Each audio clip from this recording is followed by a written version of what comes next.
Podemos grabar. Hola, buenas tardes a todos. Gracias por estar acá presentes y acompañarnos en todas estas charlas de italianística que organiza la Universidad de El Salvador junto con Adili. Esta vez tenemos a la doctora Elena Severa de Bomba, que nos va a ofrecer la conferencia Il Giallo Italiano, Andrea Camilleri, Maurizio Di Giovanni y Nora Venturini. ¿Quién de nosotros no vio alguna vez algún capítulo de Montalbano, ¿no? El personaje entrañable de Andrea Camilleri o I bastardi di Pizzo Falcone. Pues nos va a hablar de todo ello hoy Tati es para nosotros, ¿no?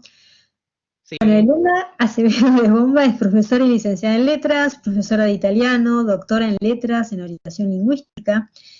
Su tesis se tituló Lenguajes sectoriales, la recepción del discurso urbanístico italiano en hispanohablantes. Es también profesora asociada en la Universidad Nacional de Tucumán de Lengua Extranjera Italiano 1 y Literatura Extranjera Italiana Medieval. Es directora del proyecto PIUNT, Protodidáctica del Italiano y Español como Lenguas Extranjeras, Discursos, Textos y Contextos. Es directora de la especialización de posgrado, Enseñanza de Español para Extranjeros de la Directora Academia del Sello Editorial Humanitas de la Facultad de Filosofía y Letras de la Universidad Nacional de Tucumán. Integra Adili desde 1993 y desempeñó varios cargos en esta asociación. Te agradecemos, Tati, esta charla, compartir estos saberes y bueno, será un placer poder escucharte en un tema que realmente es muy interesante y muy convocante.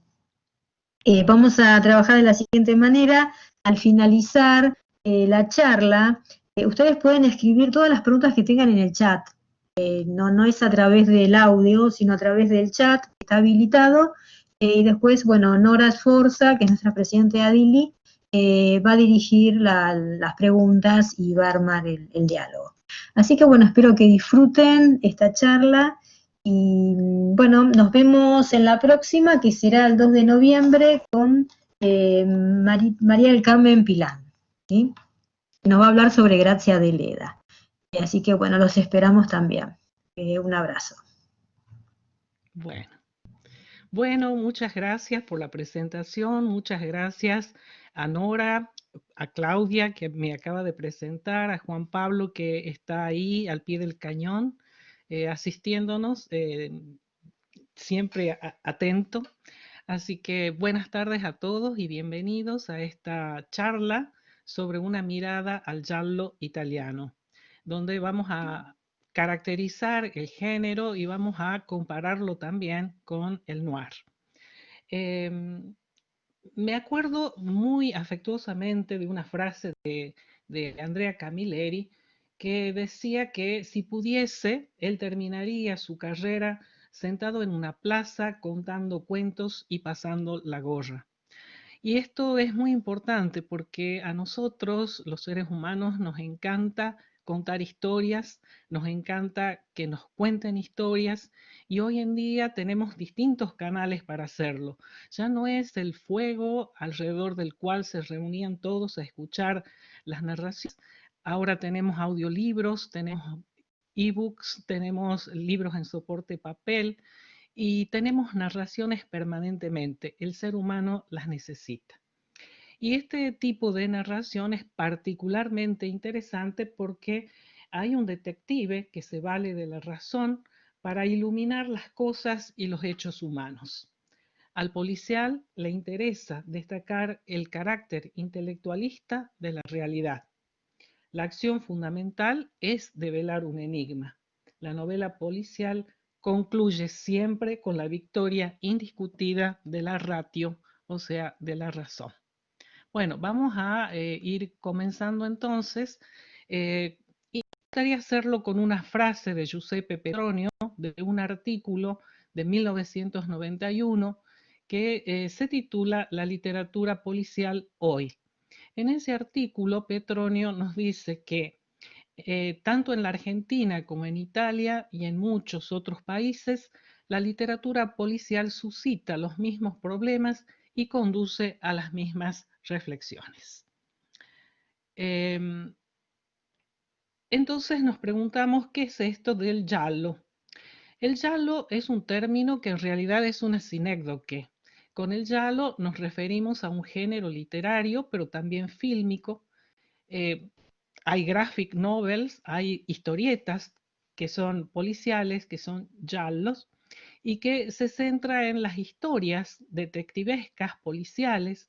El giallo se refiere concretamente al color de la tapa de las primeras colecciones del género publicadas por Mondadori. Entonces, en este género policiesco, vamos a encontrar un crimen, un enigma por develar y la solución al enigma. Aquí en la imagen tienen ustedes a uno de los más grandes escritores de policiales, que es Andrea Camilleri, con el actor que representa a su personaje principal, Salvo Montalbano. ¿Cómo va a ser nuestra exposición? Bueno, en primer lugar vamos a caracterizar al giallo a través de ejemplos de obras de Andrea Camilleri, Maurizio Giovanni y Nora Venturini. No vamos a leer todas ni hacer referencia a todas sus obras, pero sí algunos ejemplos concretos donde se manifiesta nítidamente las características del giallo. Y lo vamos a comparar después con tres jueces, con relatos de Andrea Camilleri, Giancarlo De Cataldo y Carlo Lucarelli, que han incursionado en el noir. ¿Cuáles son las diferencias entre uno y otro género? Bueno, si escuchamos a nombres como Edgar Allan Poe, Arthur Conan Doyle, Agatha Christie, estamos con nombres que están vinculados siempre con el género detectivesco. En Italia, los antecedentes del género hay que buscarlos con Carlo Emilio Gadda, con Leonardo Sciascia, quienes son autores que buscan fundamentalmente desenmascarar la realidad del mundo circundante.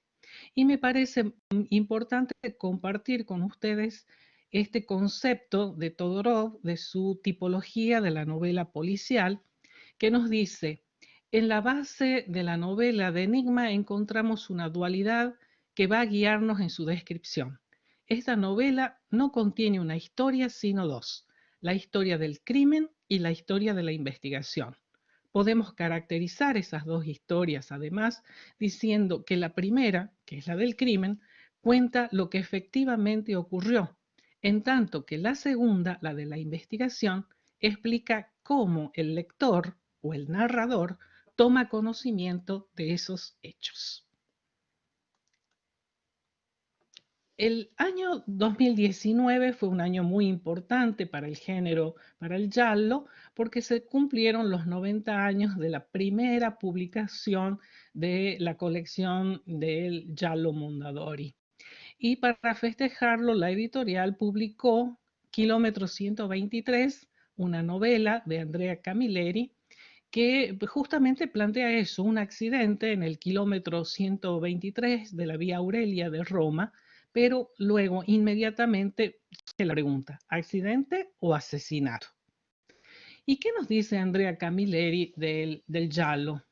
Fíjense, il mystery si chiama giallo solo in Italia. Il giallo non come colore in sé e nemmeno come significazione simbolica, ma il giallo in quanto colore di copertina. Entonces volvemos a insistir en esto de que el giallo es una sinécdoque. Entonces, al hablar del género policial o giallo, vamos a encontrar algunos elementos que son indispensables, fundamentales para el género. Primero, el protagonista es un investigador, que puede ser un detective, puede ser un comisario o un ayudante del comisario. El objetivo es investigar un crimen, seguir los indicios, formular hipótesis, poner en juego distintas técnicas y estrategias para buscar la verdad y finalmente el desenmascaramiento no solo de la verdad, sino también de las hipocresías de la sociedad. Daniel Link, que ha estudiado justamente el género en el artículo El juego de los cautos, nos dice que hay algo en el género que atrae la atención de historiadores, de sociólogos, de psicoanalistas, de semiólogos. ¿Y qué es eso? Dice, ¿qué es lo que atrae tanto? Y apenas es una ficción, dice. Si el policial suscita la atención de teóricos, en principio ajenos a la literatura, es porque se trata de un género que desborda desde su propio comienzo los límites literarios. Más aún, el material discursivo a partir del cual el género es posible precede a la literatura y se trata de las crónicas policiales, de las crónicas periodísticas. Hablar del género policial es, por lo tanto, hablar bastante más que de literatura, siguiendo a Daniel Link. Entonces, hay películas, series, crónicas policiales, noticieros, historietas. Lo policial es una categoría que atraviesa todos esos géneros, pero también es hablar del Estado y de su relación con el crimen, de la verdad, de la política, de la moral, de la ley. Acá tienen ustedes en la imagen I Bastardi di Pizzo Falcone, una serie que realmente ha sido y es un suceso bastante importante, eh, escrito, basado en la novela de este autor que vamos a caracterizar hoy, que es Mauricio de Giovanni. Bueno, vamos a iniciar entonces con el comisario Salvo Montalbano, que es el protagonista principal de las novelas de Andrea Camilleri, y pensando que hay una razón que vuelve muy interesante al policial y que es una razón de tipo estructural. El policial es un relato sobre el crimen y la verdad. Y en este sentido, podemos decir que el policial es un modelo de funcionamiento de todo relato, ya que articula de manera espectacular las categorías de conflicto y de enigma, sin las cuales ningún relato sería posible. Entonces, en estos relatos de Andrea Camilleri, el protagonista, que es el comisario Salvo Montalbano, debe encontrar las pruebas y poner en movimiento la maquinaria de su método investigativo para arribar a la verdad de los hechos. Son numerosísimas las obras de Andrea Camilleri, este escritor nacido en 1925 y fallecido en 2019. En 1994 tenemos La forma del agua y el mismo Camilleri nos dice que no tenía previsto dedicar toda una serie de novelas al comisario Montalbano, cuyo nombre es muy significativo porque a través de él quiso homenajear a su viejo amigo Manolo Vázquez Montalbán. ¿Cómo no recuerda El ladrón de meriendas del 96, El beso de la sirena, o también La muerte de Amalia Sacerdote, cuando obtiene el Premio Internacional de Novela Negra en el 2008? Es un autor muy traducido, ha sido traducido a 40 idiomas y ha ganado el prestigioso Premio Pepe Carvalho en 2014. Esto para hacer una apretada síntesis de la producción de Andrea Camilleri, que es realmente asombrosa. Si hay una verdad, siguiendo a Daniel Link, dice, si hay una verdad y no importa de qué orden sea esa verdad, debe haber alguien encargado de comprenderla y de develarla al lector. Este es el detective o el comisario. Es un elemento estructural fundamental en la constitución del género. Por eso, el detective, como señala Lacan, es el que ve lo que está allí, pero nadie ve, y transforma en indicios las cosas, correlacionando información que aislada verdaderamente carece de valor, y establece series y órdenes de significados que organiza en campos. Entonces, dice Link, ¿cómo no iba a leer Lacan allí la presencia del psicoanalista? ¿Cómo no iban a leer Eco y Sivok allí al semiólogo? Acá tenemos la tapa de Gli arancini de Montalbano, de Andrea Camilleri. Ya sabemos que el arancini es ese plato delicioso que Adelina le prepara para el 31 de diciembre. Y ese libro ha sido traducido al español como La Noche Vieja de Montalbano. Y acá también entramos en el espinoso terreno de las traducciones. ¿Cómo traducir Arancini de Montalbano? Bueno, la editorial ha elegido La Noche Vieja de Montalbano haciendo referencia al 31 de diciembre. O sea, es una traducción para muy peninsular para los hablantes de español ibéricos, porque para la variedad diatópica argentina, la Noche Vieja de Montalbano como que no nos suena. Nosotros hablamos de 31 de diciembre, hablamos de fin de año, pero bueno, esta traducción es la que ha llegado a nosotros. Y dentro de este libro, La Noche Vieja de Montalbano, sí, encontramos el caso en que Catarella, ese personaje muy querible de la comisaría de Vigata, resuelve un caso. Desde el punto de vista sociolingüístico, este personaje muestra no solo la variedad diatópica siciliana, sino también la diastrática. Fíjense en este pequeño diálogo para caracterizar el habla de Catarella. Pronti, dottori, e lei personalmente di persona, telefonò un picoraro, dice que trovò un morto. Y entonces Montalbano comienza a investigar y las primeras investigaciones comienzan con las preguntas al mismo Catarella. ¿Cómo comunicó el crimen el pastor? A través del móvil, dice, ¿no? Entonces le pregunta dónde. Un búnker en Paso di Cane, que es un lugar alejado de la mano de Dios. Pues aprovechando que tienes móvil, moviliza a Pascuano y al juez. Dottori, pido perdón, no se dice movilizar. Aunque uno llame con un móvil, también se dice telefonear. Y veamos el diálogo en la versión original de la novela, ¿no? Del relato. Dato che hai il cellulare, cialula Pasquano e al giudice. Dottori, mi perdonasse, non si dice cialula, ma cari, se uno telefona col cellulare, sempre telefonari si dice. Entonces, ¿cómo vamos a ir caracterizando esta lengua de Camilleri en sus relatos? Se ha propuesto el término singlosia, que es una unión de sincronía y diglosia, para caracterizar a esta reelaboración lingüística de Camilleri en sus relatos.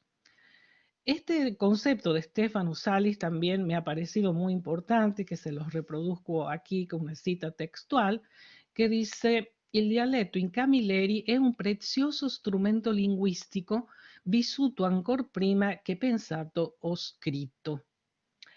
Tanto se ha hecho un diccionario, che es il piccolo dizionario ad uso e consumo dei lettori di Camilleri e dei siciliani di mare en el 2002. Por otra parte, vemos que Montalbano utiliza la lengua de la burguesía siciliana, pero dispone de todos los códigos para entender y hacerse entender, adecuando su registro al contexto y al discurso del interlocutor. Con Livia, por ejemplo, habla italiano, siempre. La presencia del dialecto en el giallo tiene una intención muy concreta, es una elección lingüística porque es una marca de realismo en el relato. Así podemos hablar de que hay un efecto Roma con el romanesco, y en el caso de Andrea Camilleri se ha dicho, y aquí cito a Hugo Vignuzzi y Patrizia Bertini Malgarini, que dicen que il meticciato linguistico dello scrittore Porto Empedoclinio è una mistura. Entonces, vemos que la presencia del dialecto es intencional, es un constructo, una marca de realismo, y que tiene larga data, porque en Italia ya se había visto la presencia del dialecto en el giallo en una obra como Il Cappello del Prete de Emilio De Marchi en 1888.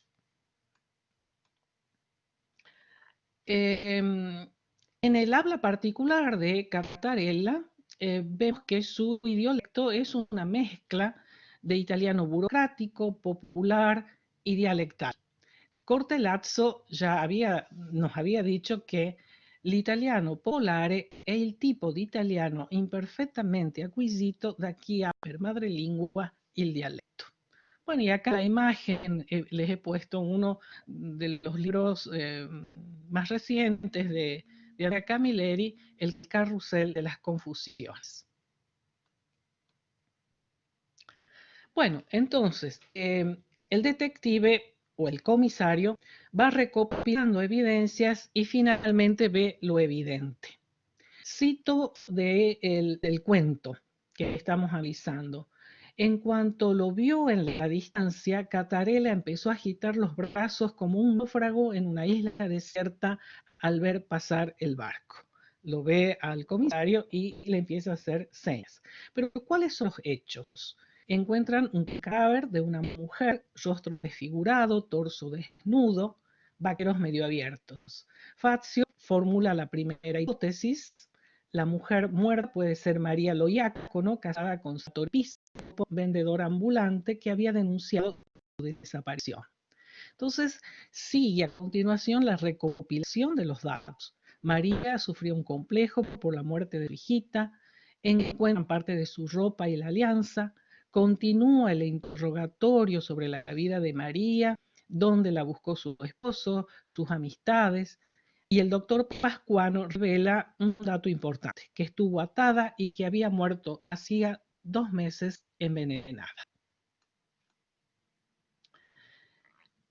Los investigadores no encuentran la sortijita sin valor que según la hermana llevaba siempre en el dedo meñique y con recuerdo de la infancia. Y con todos estos datos, acá el protagonista no es Montalbano, sino Catarela, que deduce 3 cosas. El pastor Chilicato, que había llamado advirtiendo el encuentro del cadáver, miente al decir que solo había visto muerta a la mujer. Miente al decir que entró en el búnker, porque se pregunta a Catarela, ¿para qué entrar al búnker donde dice que fue a hacer sus necesidades si a esa hora de la madrugada no había necesidad de esconderse? Entonces, sobre la base de todos estos hechos e investigaciones que van llevando a cabo, Montalbano deduce los acontecimientos. Chilicato encuentra a la joven, se da cuenta de su inestabilidad mental, se la lleva a su casucha, mantiene atada, María escapa al búnker y se envenena. Cuando encuentra el cadáver, el pastor llama a la policía de Vigata. Montalbano ordena hacer entonces un registro de su casa y allí Catarela encuentra esa sortijita perdida. Era un anelino di 4 soldi.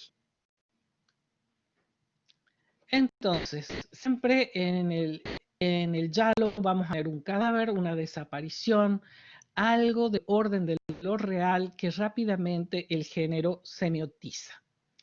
Y si es verdad que existe una policía discursiva, como dice Foucault, esa policía opera no solo cuando decide qué cosas pueden ser dichas, cuáles no, qué cosas pueden ser verdaderas y cuáles no, sino en la imagen heroica y gloriosa de los buscadores de la verdad.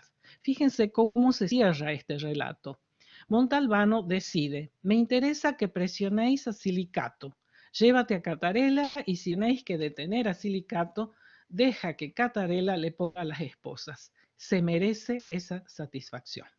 Es el premio por haber descubierto eh, el criminal. Bueno, o sea que entonces el relato de un giallo, de un policial, tenemos un crimen, una desmesura. Se trata de un conflicto casi siempre contado a partir del eje del deseo y de la pasión. Hay casos en los que hay secretos, terrores, angustias no dichas, infamias indescriptiblemente toleradas, proyectos absurdos, fantasiosos. Solo se mata por un desorden del espíritu. El crimen es excesivo, la pasión es excesiva, hay una ambición excesiva y esa inteligencia excesiva que pueden llevar también a la muerte. Bueno, y acá en la imagen tenemos el último libro de La aventura del comisario Montalbano de Andrea Camilleri, Ricardino, que con, digamos, un acuerdo con los editores salió publicada post-mortem.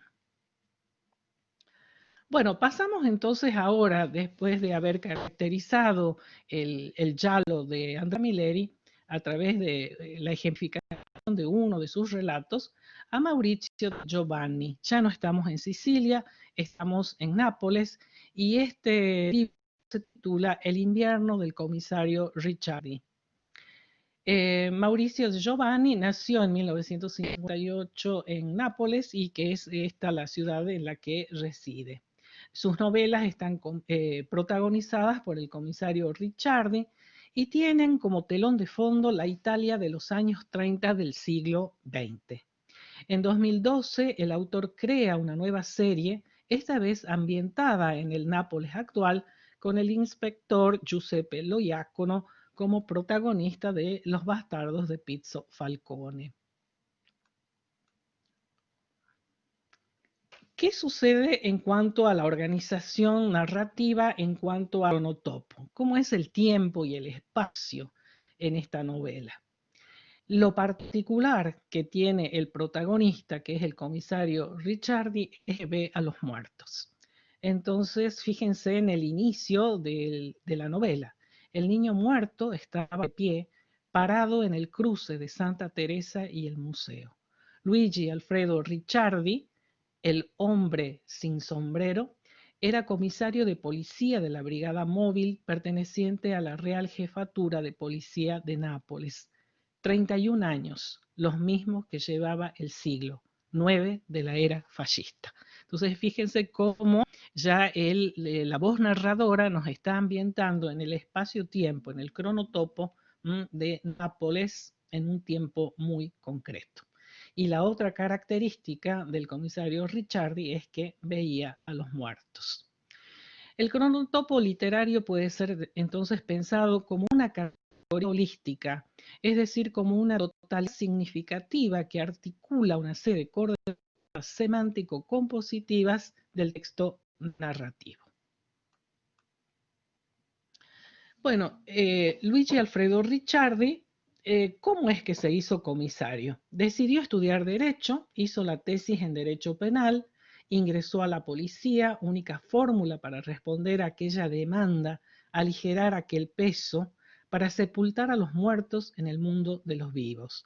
De alguna manera, el comisario Ricciardi buscaba atenuar ese tremendo don, podríamos decir, de ver a los muertos.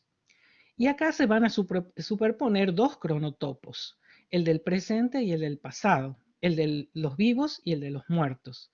Ya vemos entonces que las cronotopías van a ser, son en realidad configuraciones discursivas y culturales.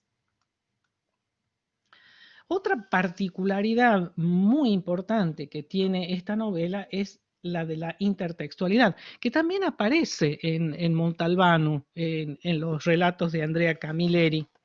Si hacemos referencia, por ejemplo, a un cuento que se titula Montalbano se revela, fíjense que dice, aquella noche de finales de abril era exactamente como la que una vez había contemplado extasiado Giacomo Leopardi, dulce, clara y sin viento.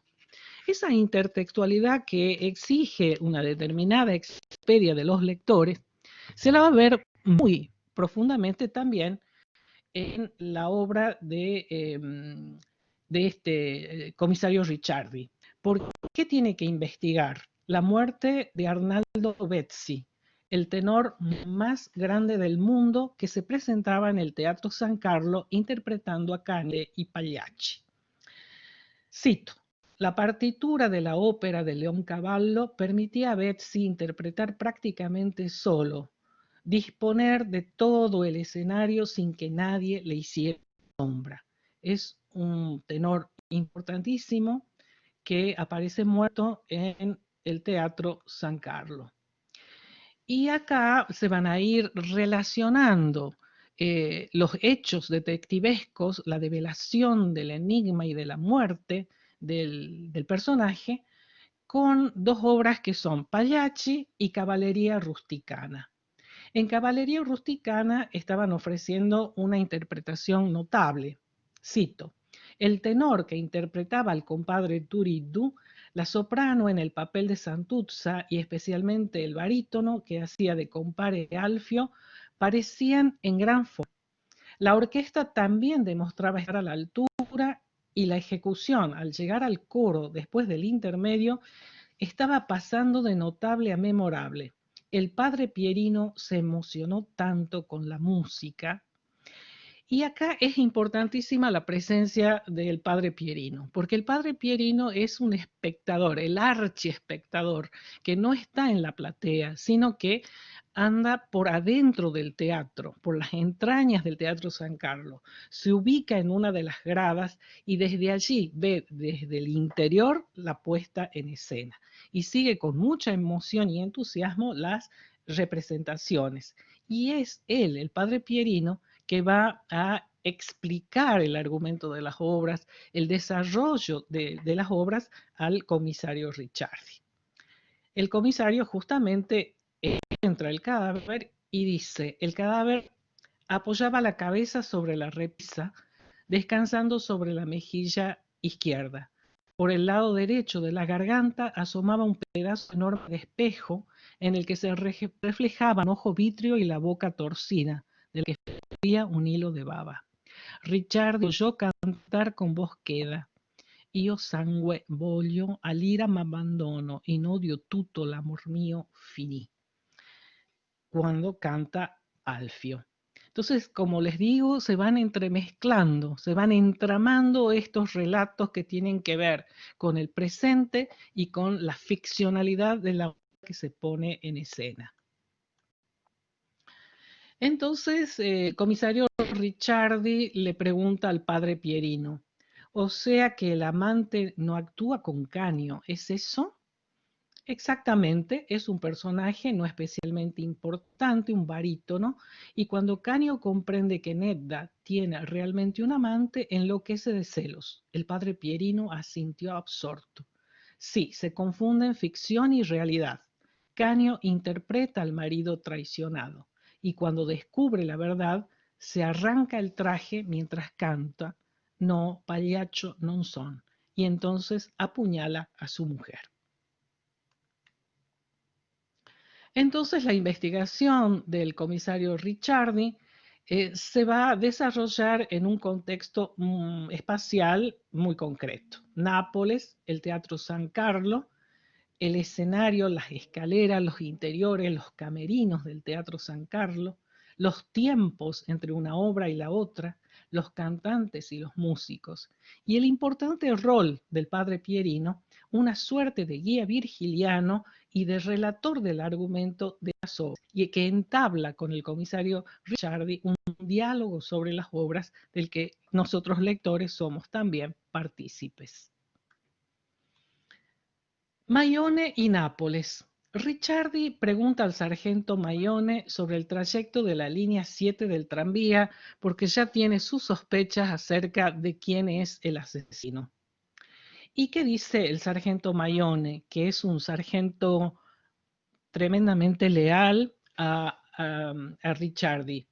¿Por qué? Porque Ricciardi, como habla con los muertos, pudo hablar con el hijo que había sido asesinado, el hijo de Maione.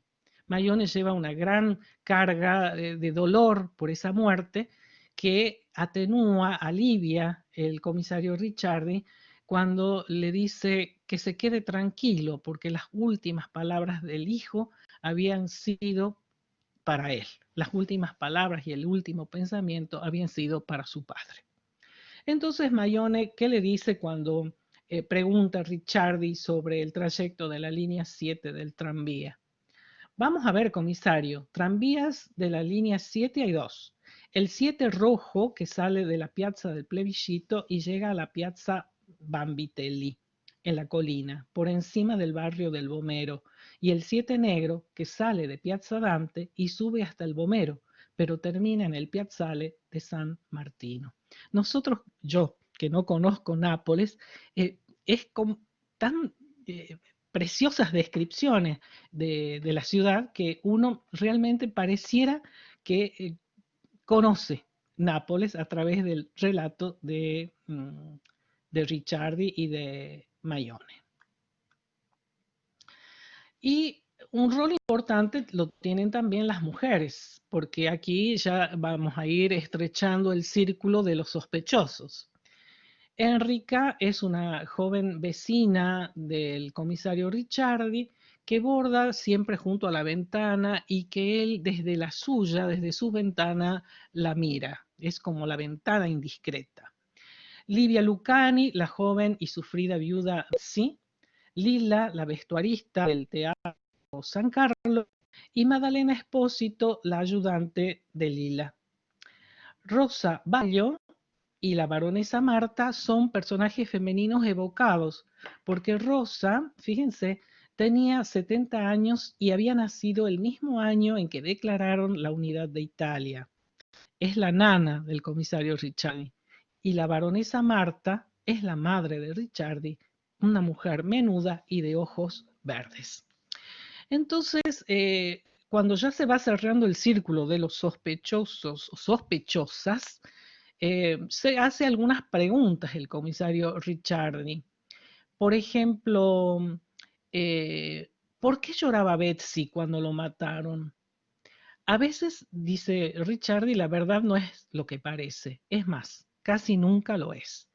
Y finalmente, la ley de Ricciardi, que es las víctimas de un crimen acaban muriendo por hambre o por amor. No les voy a decir quién es el asesino, porque ustedes lo van a descubrir, si no lo han descubierto ya, con la lectura de la novela. Bueno, y llegamos a Nora Venturini. Nora Venturini es una guionista, directora teatral, que se ha hecho muy exitosa con estas dos novelas, La Hora Pico y Lupo Mangiacane, La Hora di Punta. Y la protagonista de estas novelas es Débora Camilli, de profesión tacta, 25 años, y que no tenía ganas de levantarse. Entonces, esta joven que hubiera querido ser policía, pero que las circunstancias de la vida, la muerte de su padre, hicieron que tomara el taxi del padre para ganarse la vida, no impiden que ella se inmiscuya en los casos policiales y participe de las investigaciones. L'Hora di Punta, entonces, es la primera novela, a pesar de que ya tenía varios guiones escritos y obras teatrales dirigidas y escritas. La protagonista, como decía, es Débora Camilli, que es llamada Siena 23 por su auto y que circula por las caóticas calles de Roma. Entonces, ya hemos conocido Sicilia con Camilleri, con el comisario Ricciardi hemos estado en Nápoles, ahora vamos a estar en Roma. Así, por ejemplo, en la primera novela dice, frente al portón de un edificio popular de San Lorenzo, la esperaba una mujer rubia, esbelta y elegante. Así comienza el viaje de esta mujer cuando al día siguiente la protagonista lee en los diarios, encuentran estrangulada a una distinguida señora en un departamento de San Lorenzo. Entonces ella siente que tiene que participar de la investigación de la muerte de su pasajera. En su primera novela, que era L'Hora di Punta, del 2017, Débora Camilli se ve involucrada entonces en la investigación del asesinato de su pasajera y la relación con el comisario Eduardo Raggio, que es el que tiene a cargo el caso, fluctúa entre caminos seguros y declives peligrosos.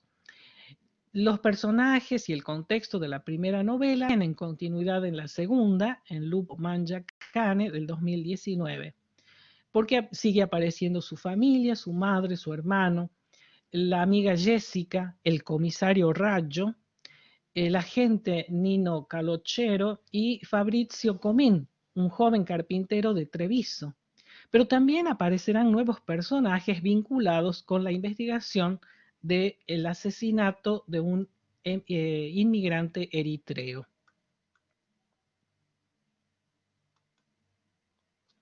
Entonces, viendo estos tres autores y estos tres estilos narrativos, podemos decir que el rol del detective, eh, ya sea Salvo Montalbano y sus ayudantes, Fazio, Augello, Catarella, o Luigi Alfredo Ricciardi con el sargento Raffaele Maione, o Débora Camilli, la detective taxista, eh, siempre el rol es el de la búsqueda de la verdad, la develación del enigma. Hay una gran tensión en torno a la verdad y a la develación de ese misterio. Lo interesante de la obra de Nora Venturini es que, si bien los protagonistas anteriores eran hombres, salvo Montalbano, Ricciardi, en este caso se trata de una mujer, de una joven taxista, y la historia está focalizada desde ella. El comisario Eduardo Raggio es quien tiene a cargo el caso, pero la que dirige la investigación y a través de la cual se focalizan los hechos es Débora Camilli. Fíjense el inicio de la novela, de la segunda, del asesinato del eritreo. Dice, ¿qué pasó? ¿Hubo un accidente? Pregunta Débora. El agente dudó un instante antes de responder, el tiempo para escrutar a la interlocutora y evaluar si era conveniente darle explicaciones. La evaluación tuvo un resultado positivo. No, nos llamaron los de higiene urbana, encontraron a alguien en los contenedores. Estamos esperando la ambulancia. Alguien que se sentía mal, porque sabe, yo hago voluntariado justo ahí, en Cáritas, y muchas veces esta pobre gente que duerme aquí por el frío. No, este no murió de frío, señorita, a este lo mataron. Estamos esperando a los colegas de la científica para la inspección. Por eso no se puede acercar nadie. Y una de las particularidades que tiene Débora Camilli es mentir para conseguir su propósito. Ella miente aquí que trabaja en Cáritas, aunque después lo haga y consiga vincularse con la gente de Cáritas, pero es solamente para investigar, para saber qué ha ocurrido, cómo lo han matado al joven eritreo. Entonces, una de las características que señala la autora como eje de su narrativa es el hecho de que le parece muy importante explorar la naturaleza humana. Fíjense en lo que nos dice en esta entrevista. Ho sempre amato il giallo, un tipo di romanzo che divide i lettori tra quelli che non lo leggono e quelli che lo adorano. Il tipo di giallo che preferisco e che scrivo anch'io non è quello all'americana, sempre violento, ma quello all'europea, all'italiana, insomma, come i gialli di Camilleri che esplorano la natura umana negli ambienti quotidiani dove il male, l'assassino è nella quotidianità. Queda claro allí que el propósito es indagar acerca de la naturaleza humana. Y también conocemos Roma con Siena 23. Fíjense cuando se contactan con la taxista para darle un nuevo itinerario. Vía degli Ausoni 8, esquina vía Tiburtina. Siena 23, en vía del Policlínico, tomo la llamada. Vía del Ausoni 8 en 5 minutos. Y cuando sube la pasajera, le dice voy a vía Bartoloni, gracias. Pero Débora, que no es de Roma en realidad, sino de Ostia, empieza a toquetear la pantalla del GPS y la pasajera la ayuda. Es una perpendicular a Viale Parioli. También en esta novela vamos a encontrar variantes diatópicas. Fíjense en este diálogo. No sos de Roma, ¿no? De Treviso, ¿se nota? Un poco. Fabrizio Comín tenía más acento véneto que Lino Toffolo cuando hacía de borracho. Pero vivo en Roma hace 5 años ya. Cuando vuelvo de visita me dicen que hablo romano. No obstante, Débora Camilli piensa para sí que se le nota muchísimo el acento del norte. Bueno, y la novela termina siempre con caso cerrado. Pero ese caso cerrado no termina en Roma, sino cuando Débora ya está en Ostia y el cierre de la novela se produce a través de mensajes de texto. Fíjense lo que escribe el comisario en su mensaje. Gracias por todo lo que hiciste, agente Siena 23. Te voy a extrañar. Te deseo que cumplas tus sueños. Un abrazo, Eduardo. Y ella, en Roma se comete un crimen cada 3 minutos. ¿Pretendés que ninguno de ellos, víctimas o asesinos, tome un taxi? Yo creo que nos vamos a volver a encontrar, comisario Racho. Bueno, y hasta aquí hemos venido caracterizando el giallo. Pero vamos a ver muy brevemente, ya para cerrar, cuáles son las características del noir. En la novela de Enigma, los personajes principales, tanto el detective y su amigo, el narrador, estaban por definición inmunizados. Nada podía ocurrirles. La situación se revierte en la novela negra. Todo es posible y el detective arriesga su salud y acaso su vida. Ya no se nos narra un crimen anterior al momento del relato. El relato coincide con la acción. Fíjense lo que nos dice Todorov. El lector está interesado no solo por lo que ha ocurrido, sino también por lo que va a ocurrir más adelante. Se interroga tanto por el porvenir como por el pasado. Y aquí tenemos este libro, Tres jueces, con 3 relatos de Andrea Camilleri, Giancarlo De Cataldo y Carlo Lucarelli. Andrea Camilleri, que nos presenta el primer cuento, nos ubica en los inicios de la Unidad de Italia con su cuento El juez Zurra, un turinés que llega a Sicilia y debe enfrentarse con la fratelanza, germen de lo que actualmente conocemos como mafia. Cito: el juez Eficio Zurra llegó a Montelusa directamente desde Turín, 15 días después de que el florentino Falconcini hubiese tomado posesión de su cargo como prefecto, el primero de la nueva unida. Y acá el enfrentamiento del juez con ese germen de la mafia, la fratelanza, lo va a poner a prueba y a difícil prueba. El segundo de los relatos se llama La niña y es de Carlo Lucarelli y nos cuenta la historia de una joven juez, muy joven, intachable, que se ve obligada a vivir en la clandestinidad mientras en Bolonia estallan los episodios de violencia de los años 80. El sargento Ivano Ferrucci, que es su guardaespaldas, la cuida y defiende aún a costa de su propia vida. Fíjense en esta descripción de la joven juez, la niña, apodada la niña. Zapatos planos, falda, blusa blanca, suéter negro y una chaqueta vaquera colgada al hombro. Mucho gusto, me llamo Lorenzini, juez de instrucción en los juzgados de Bolonia. Su primer destino, la niña.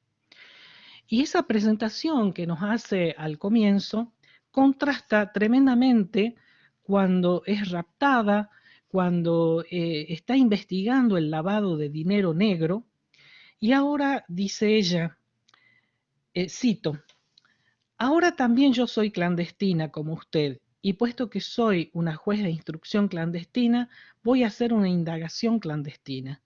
Ya tengo localizada la sede fantasma de una de las sociedades del administrador en cuestión y me proponía pedir a la policía fiscal que practicase allí un registro. Pues bien, se lo pido a usted, le pido a usted un registro clandestino. Hasta que se devela, por supuesto, la verdad. Y el último cuento es El triple sueño del señor fiscal, donde hay un duelo sin fin que enfrenta a un fiscal y a un alcalde en la relación entre legalidad y corrupción política.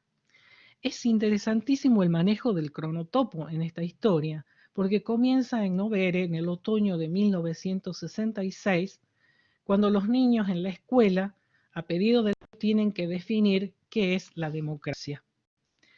Y fíjense, les leo. Escuchemos a Octavio. La democracia es nuestra forma de gobierno. Significa que todos somos iguales y que tenemos el deber de votar en las elecciones. Muy bien, dice el maestro, ya está casi todo. ¿Alguien tiene algo más? Pier Filiberto.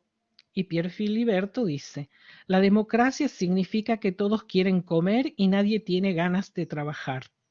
Interesante, ¿es de tu cosecha, Pier Filiberto? Es lo que dice mi padre. Dice que estábamos mejor cuando estábamos peor. Y luego hay un salto temporal, vamos a Novere, Italia, hoy. Y siguen enfrentados Ottavio Mandati, fiscal de la República en los tribunales de Novere, y el alcalde Pier Filiberto Verazzi Perdico, que tenía varias empresas bajo distintos testaferros que eran favorecidas por su accionar político. Y fíjense en lo que dice Pier Filiberto. Acá hay dos verdades, le dice a Octavio, la tuya y la nuestra. Fíjense cómo funcionan allí los deícticos. Dos verdades, la tuya y la nuestra. Bueno, este autor, afincado en Roma desde hace 40 años, lleva décadas actuando como juez y examinando asesinatos y todo tipo de crímenes.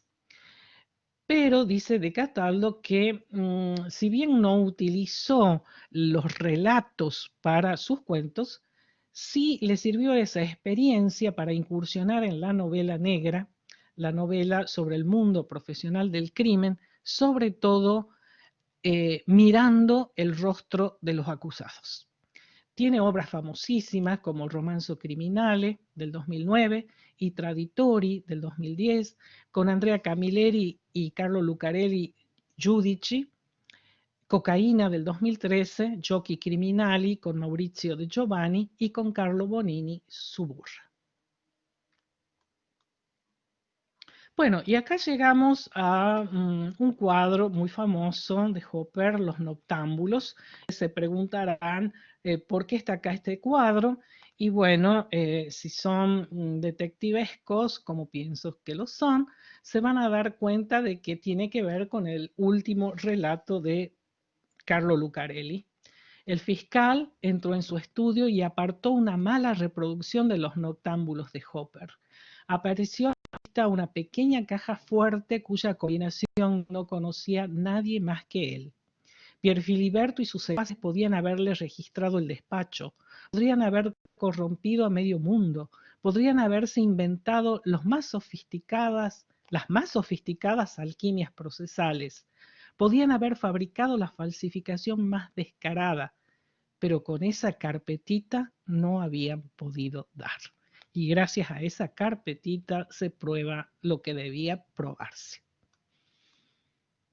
Bueno, vamos entonces a las conclusiones del giallo. Fue un acontecimiento muy importante desde sus orígenes en la década del 30, tiene antecedentes.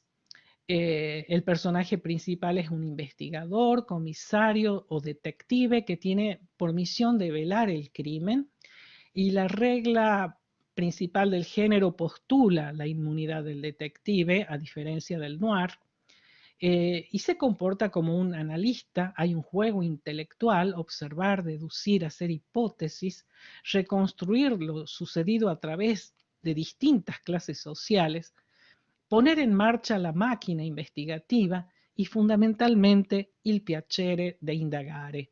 Contiene dos historias, la del crimen y la historia de la investigación. No siempre resulta fácil delimitar los límites del giallo y del noir.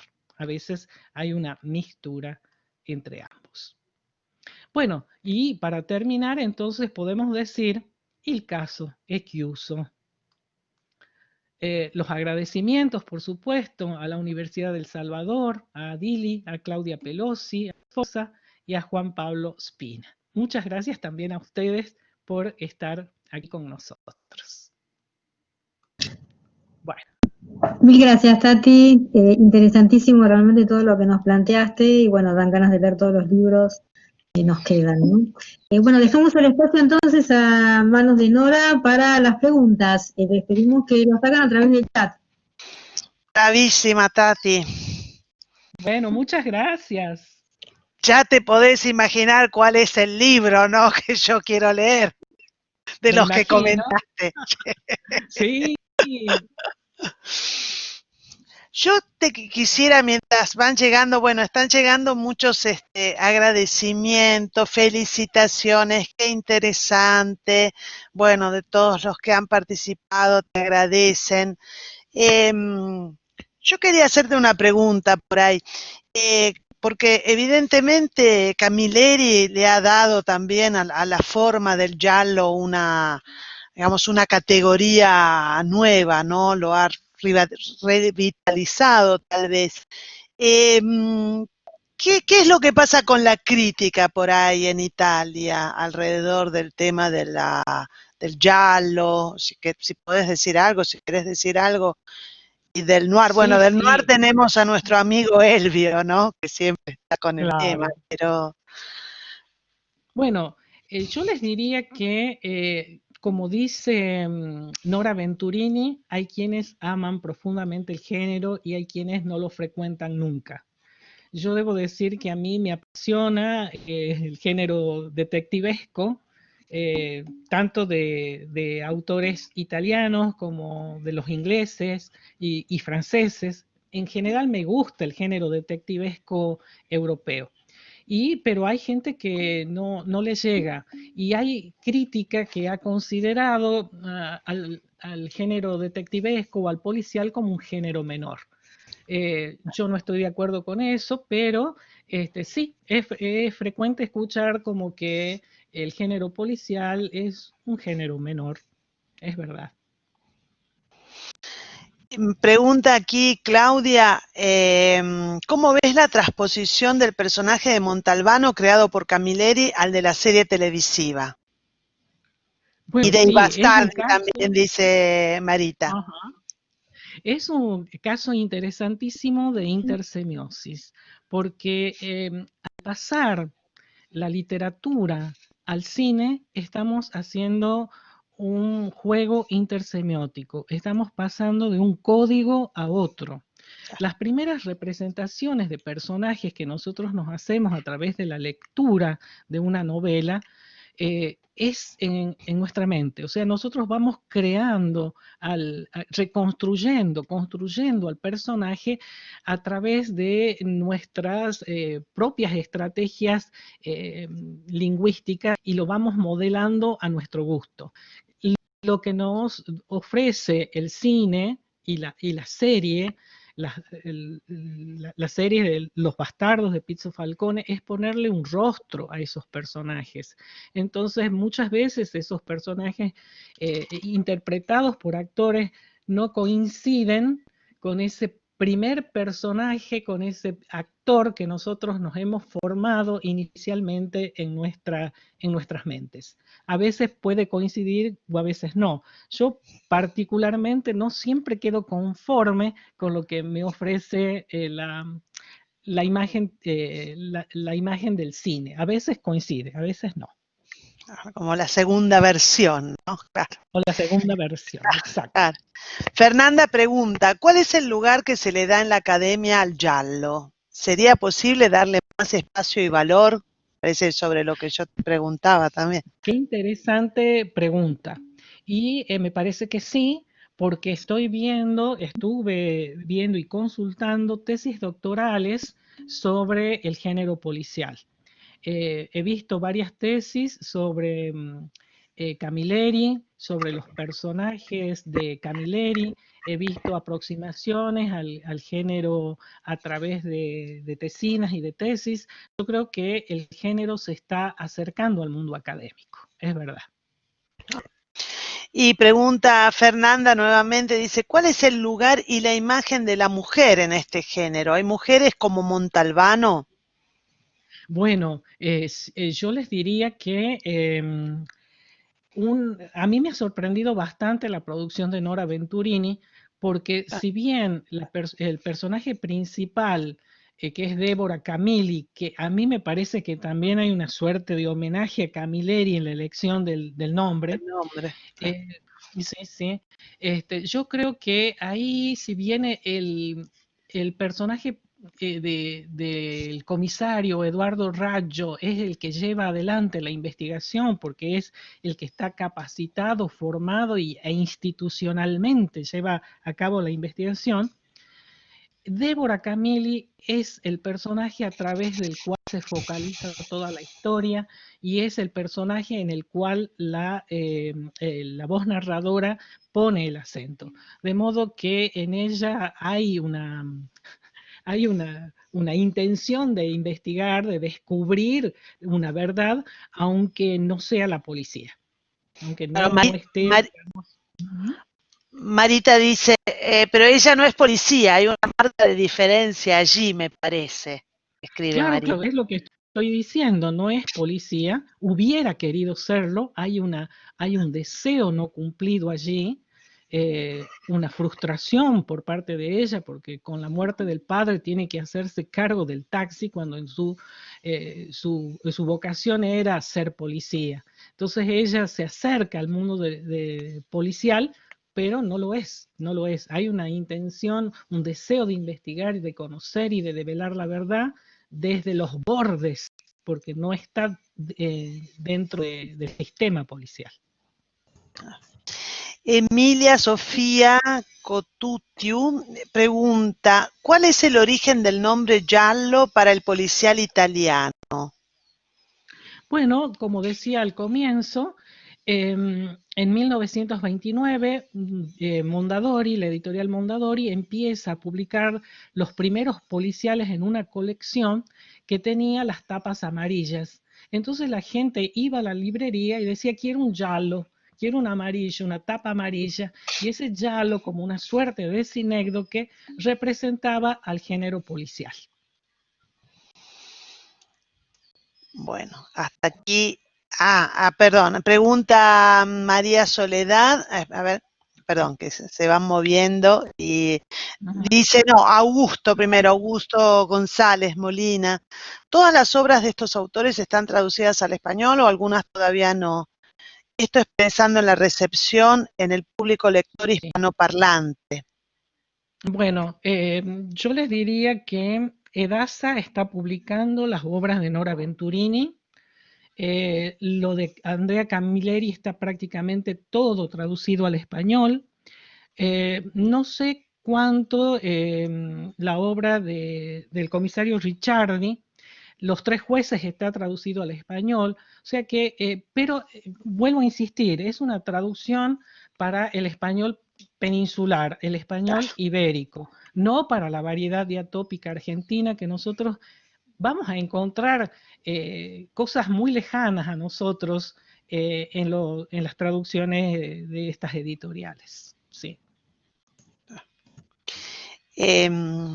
Sigue María Soledad Balsas, pregunta, ¿podrías identificar continuidades y discontinuidades? Ahí se mueve, perdón, que se van entrando mensajes y se va moviendo. ¿Podrías identificar continuidades y discontinuidades en el modo en que tanto el giallo como el noir a la italiana tratan el tema de las mafias con relación a los mismos géneros en Estados Unidos? En la Argentina, pienso en las novelas de Viñas bajo el seudónimo de Pedro Pago. Bien, no conozco mucho del noir en Estados Unidos, pero yo diría que una de las características fundamentales del género es el protagonista no está exento de peligro.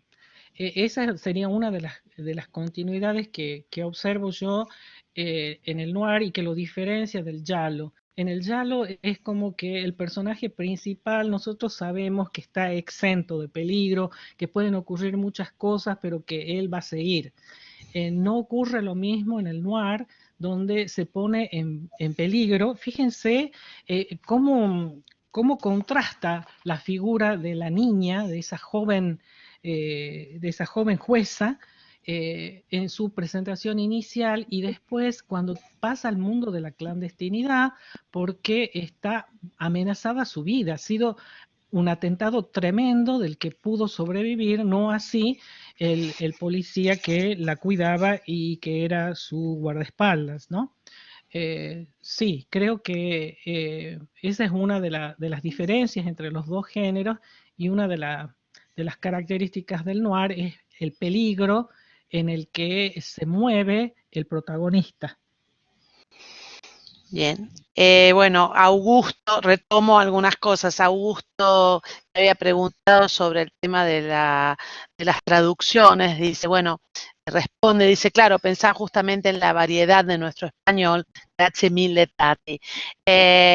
Claudia retoma el tema que habíamos abordado hace un ratito sobre el tema de las mujeres. Hace un comentario y dice, parece que en las series televisivas abundan más las mujeres detectives que en la literatura policial. Y después agrega, creo que se ve una mayor reivindicación de lo femenino en las series policiales que en el ámbito de los libros policiales. Y ¿Es coincide, verdad? bueno, Fernanda en Sí. esto, ¿no? Y en Montalbano, dice Fernanda, la mujer no es central en la No. investigación. Absolutamente no, porque si vemos que Montalbano tiene ayudantes, son el vicecomisario, Augello, Fazio, el mismo Catarella, Galuzzo. No hay personajes femeninos en la comisaría de Vigata, nunca se vio uno. Y los personajes femeninos que aparecen colaborándolo eventualmente a Montalbano son mujeres que él convoca, necesito que distraigas a mientras yo investigo tal cosa. Y entonces aparece ahí Ingrid, que lo invita a cenar para distraerlo y que él pueda hacer la investigación. Pero el rol de la mujer no es central en estas novelas. Bueno, ahí Claudia dice, bueno, habla de la novia eterna, Livia, y Fernanda claro, dice, la novia. Livia, es como Penélope. Así es, así es. Sí, sí, Tiene es una cierto. paciencia infinita. Sí, la verdad, sí, sí.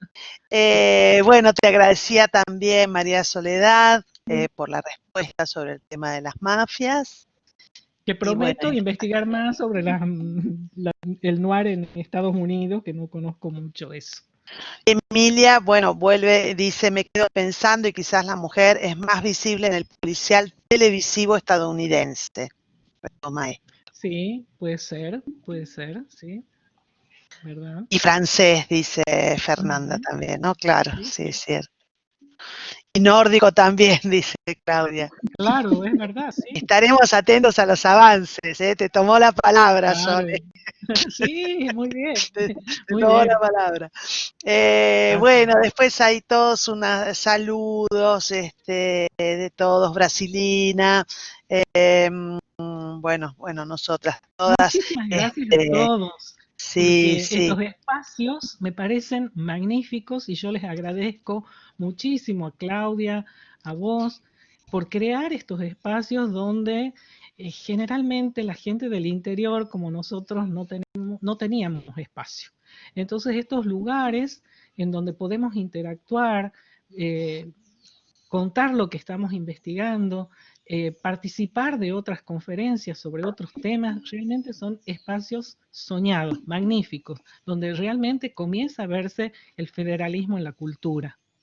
Bueno, esa realmente es nuestra idea y vos lo sabés, Tati, lo hemos charlado tantas Sí, veces. sí, Realmente, yo viendo así es. aquí en el chat, bueno, en principio puedo decir, tenemos representantes, por supuesto, de Tucumán, de Córdoba, está Mariela Mortolón, por supuesto desde Italia, Brasilina, Fernanda, bueno, de aquí de Buenos Aires, de Salta, también De Augusto, Mendoza, Marisa de claro. Mendoza, así que bueno, realmente esa construcción de un país federal que dialoga, ¿no? Así es. Entre los federalistas, y bueno, la verdad que estamos Así es.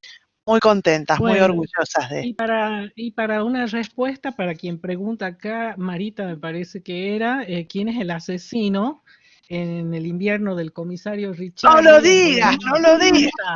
No, no te Les voy a dar una dices. pista. El asesino, No, Les voy a dar- No, el no hay asesino que pensar en un misterioso. asesino. No hay que es pensar en un spoiler. asesino. Esa es la pista. No digas, no digas No nada. piensen en un asesino. Bueno, Gracias por la muchas pista. gracias. Y Fernanda dice, y hoy es el cumpleaños de Ah, Angela Lansbury, mirá. la señora en giallo. Dice, ¿no? Ah, bueno, entonces era un día más que apropiado hoy para hablar del género. Exacto. Qué genial. Bueno, muchas gracias, Tati. Realmente pasamos un momento muy agradable. Ya me quedan los libros para leer, ahí ya los estoy bajando de algún lado. Así que, Muy bueno, bien. agradezco también a todos los que están por acompañarnos en estas charlas, con esta alegría inmensa, como veníamos comentando, de poder encontrar un espacio fuera del espacio, ¿no? De poder conectarnos a la distancia, que Así me es. parece maravilloso, realmente. Y así que lo vamos a continuar más allá de que podamos hacer actividades presenciales, obviamente se volverá en algún momento, pero esto no lo podemos perder, porque esto Así es. es el federalismo, ¿no? Es la unión de todas las provincias a través de la cultura italiana. Que nos Así es. que nos une. Perfecto. Así que bueno, Eh, empiezo. Claudia, anuncia entonces, ¿querés Sí, el anunciar? 2 de noviembre a las 17, 2 de noviembre, ya les digo exactamente la hora, a las 17, la doctora María del Carmen Pilar nos va a hablar sobre Grazia Deledda. Así que los esperamos el 2 de noviembre, que cae exactamente un lunes a las 17. Los esperamos en la charla. Aquí Así que bueno, estaremos. muchas gracias. Gracias a todos. Gracias, un Gracias. abrazo a todos y bueno, nos vemos. Nos vemos. Muchas gracias. Chao. Chao. Un Chao, besito, chao. Tati. Chao, chao. Besito. Muchas gracias a todos. Chao, Besito chao. grande.